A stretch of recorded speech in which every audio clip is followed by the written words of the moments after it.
Hi guys, today I'm going to show you exactly how to get free $50 Amazon Kindle gift card. All you have to do is just go to Google and search for www.fastme.site.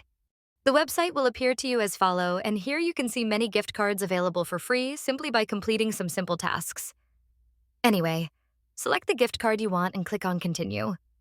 Enter your email address here to receive your gift card. Make sure to double check your email address because the gift card will be sent to the email that you provide. This is the most important step to get your gift card.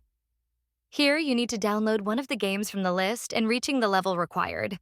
For example, I will choose the game Travel Town and completing level 9 on the game. This is important because that is the way how you pay for the gift card. Anyway, download the game like this and start playing until you complete level 9 on the game. Don't worry, the game is very easy, and you can complete the task in just a few minutes. Once you finish the task and pass level 9 in the game, wait about half an hour, then open your email and check your inbox. You'll find your gift card ready. As you can see, I got my gift card for free without much effort. See you guys in another video.